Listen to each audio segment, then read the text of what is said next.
Life of Pi, Summary 17. Part 3 brings us back to the present. It starts with the intrusive narrator who finally has an authentic audio recording of the interview with Pi and informs about the source of the recording, namely Mr. Tomohiro Okamoto of the Maritime Department in the Japanese Ministry of Transport, who is now retired, and his assistant, Mr. Atsuru Chiba. They were in California for a non-related visit when they heard about the only survivor from Tsim-San. They immediately headed on a 2-day journey to meet that survivor. The following chapters represent the audio taken by Mr. Okamoto and Mr. Chiba. They talk in English with Pi and comment among each other in Japanese. At the beginning, they represent themselves and ask Pi to tell the whole story. As he tells them everything, they are disappointed and comment in Japanese that this boy obviously thinks them fools by hoaxing them with a story of animals and a floating island. They turn to Pi and openly show their suspicion about its truthfulness by citing certain details from the story, like floating bananas and killing trees. However, for some details, Pi has a strong proof, while for others, he names famous unsubstantiated theories which were never discarded due to a lack of evidence. He is not shaken by their mistrust, but is rather amused. He uses every opportunity to get more food, which he stores below his bed as if he's still on the lifeboat, making supplies. Finally, Pi decided to tell them the true version of the accident.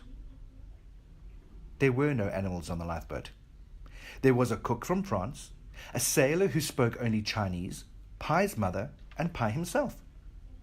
After the ship sank, Pi swam hard to reach the boat.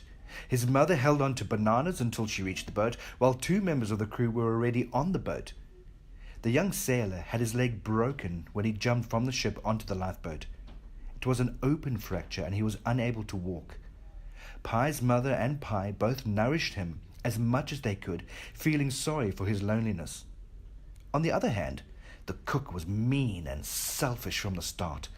Although there was plenty of food, he immediately ate most of it, not wanting to share supplies equally or strategically. When Sailor's condition got worse, he suggested they cut off his leg so that it did not jeopardize his life. Pi and his mother agreed, and they grabbed the sailor, taking him by surprise, while the cook cut the leg. Instead of throwing the leg into the water, the cook insisted on keeping it as bait. His intention became obvious, which outraged Pi's mother so much that she slapped him in the face. The sailor died the following morning, and the cook jumped at another opportunity to use his skin and flesh both as food and bait. Pi and his mother were disgusted with the sight. They kept the cook because they had more survival knowledge and some good ideas.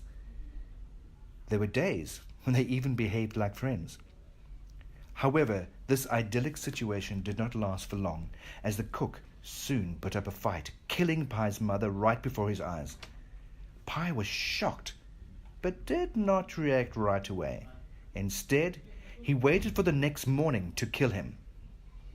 The cook did not defend himself, almost as if he was expecting and hoping for that to happen. Mr. Chiba and Mr. Okamoto were disgusted with the story. They found it horrible. They immediately noticed that young sailor had the same injury as the zebra from the first version of the story, and that hyena bit off zebra's leg as the cook cut off the sailor's. Pi's mother was represented as the orangutan, while Pi was Richard Parker. It remained unknown who were the meerkats, whose teeth were hidden in the trees, and what the story was all about anyway. However, they did not get the information they came for, that is, to learn how the Tsim-San sank. Pi offered little details about the night in which the ship sank. He was not sure whether or not there were high waves, nor what could have caused the sinking. He accused the crew of drinking alcohol, but could not confirm that they were drunk. Mr. Chiba and Mr. Okamoto left Mexico empty-handed. The book ends with the report written by these gentlemen in which they name several possible causes for the sinking ship, including that the most probable cause were weather conditions.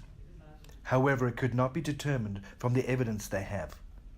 They also mention Pi as the only survivor, claiming that his story was unlike any other and commending him for his courage and endurance.